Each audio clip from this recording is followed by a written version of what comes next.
दोस्तों, आजकल के लोग रीति रिवाज के नाम पर कुछ भी कर रहे हैं, फिर चाहे उन रीति रिवाज की वजह से उनकी जान ही क्यों न चली जाए। तो चलिए आज हम आपको ऐसे ही कुछ भारत के सबसे अजीबो गरीब रीति रिवाज को दिखाएंगे।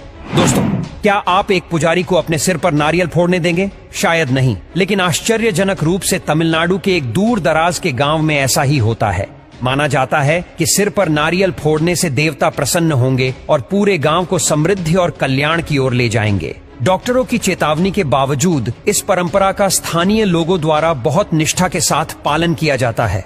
नंबर 2, बच्चों को नीचे फेंक देना। हमने आमतौर पर बच्चों को हवा में फेंकते हुए उनको खिलाते हुए देखा है, लेकिन क्या कभी आपने इस चीज की कल्पना की होगी कि बच्चों को ऊपर से नीचे हवा में फेंकना भी एक परंपरा का हिस्सा हो सकता है? लेकिन यह बिल्कुल सच है। यह विवादास्पद उत्सव महाराष्ट्र के सोलापुर में होता है, जिसमें माता पिता अपने बच्चों को ऊपर से नीचे हवा में छोड़ देते हैं। यह उत्सव कहने को तो खतरनाक है, लेकिन ग्रामीणों का कहना है कि यह अनुष्ठान बच्चों को स्वस्थ जीवन का आशीर्वाद देता है। यह अनुष्ठान आमतौर पर उन माता पिता द्वारा किया जाता है जिन्होंने अपनी गर्भावस्था के लिए बाबा उमर दरगाह पर प्रार्थना की है। लेकिन यह उत्सव किसी एक धर्म से बंधा हुआ नहीं है। यहाँ आप मुसलमानों, हिंदुओं और सभी धर्मों के लोगों को देख सकते हैं। नंबर 3, गड़बड़ा एकादशी।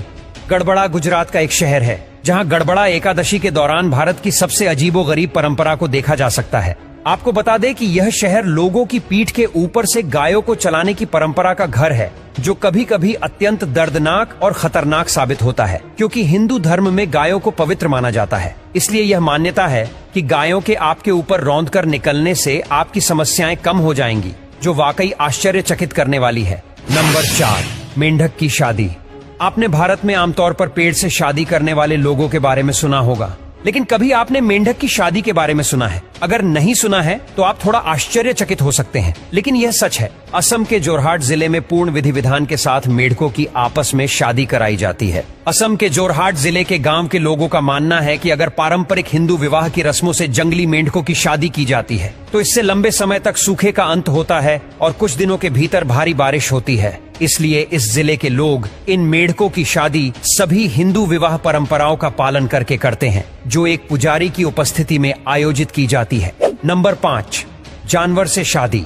चलिए मानते हैं आपने 2 मेढकों की आपस में शादी के बारे में सुना होगा, लेकिन क्या आपने कभी एक लड़की की किसी जानवर या कुत्ते से शादी के बारे में सुना है, जो वास्तव में हैरान कर देने वाली है? लेकिन हम आपको बता दें कि आज भी भारत के कुछ दूर दराज गांवों में ऐसी परंपराओं का पालन किया जा रहा है। वे गांवों के लोगों का मानना है कि अगर कोई लड़की किसी विकृति के साथ पैदा होती है और उस पर किसी बाहरी हवा का साया है, तो इस समस्या से लड़की को बचाने और राक्षसों को खुद से भगाने के लिए उसकी एक जानवर से शादी करनी होती है। अगर एक बार ऐसा हो जाता है तो वह एक लड़के से शादी करने के लिए स्वतंत्र हो जाती है। नंबर 6, जलते अंगारों पर चलना। तमिलनाडु में लोकप्रिय तिमीठी नामक त्योहार भारत की सबसे विचित्र परंपराओं में से एक है। इस उत्सव में भक्त हिंदू देवी द्रौपदी अम्मान का सम्मान करने के लिए जलते हुए कोयले पर नंगे पैर चलकर त्योहार मनाते हैं। यदि आपको लगता है कि भक्त गर्म कोयले में तेजी से चल सकते हैं तो आप फिर से गलत है। देवी को प्रसन्न करने के लिए भक्तों को वास्तव में धीमी गति से चलना पड़ता है, जो वास्तव में बहुत खतरनाक और दर्दनाक है।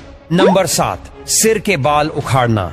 कभी कभी धार्मिक प्रथाएं अक्सर एक दर्दनाक मोड़ ले लेती है। जैन धर्म एक लोकप्रिय और व्यापक रूप से प्राचीन भारतीय धर्म है, जो सांसारिक सुखों से छुटकारा पाने और एक साधारण जीवन जीने के लिए प्रोत्साहित करता है। जैन धर्म के कट्टर अनुयायियों द्वारा इस दर्दनाक परंपरा का पालन किया जाता है, जहां वे पूरी तरह से गंजे होने तक अपने सिर के एक एक बाल को उखाड़ देते हैं, जो अत्यंत दर्द और कष्ट से भरा होता है, और बाद में वे इन घावों को गाय के गोबर से बने एक विशेष लेप से ठीक करते हैं। नंबर 8, पुली काली महोत्सव।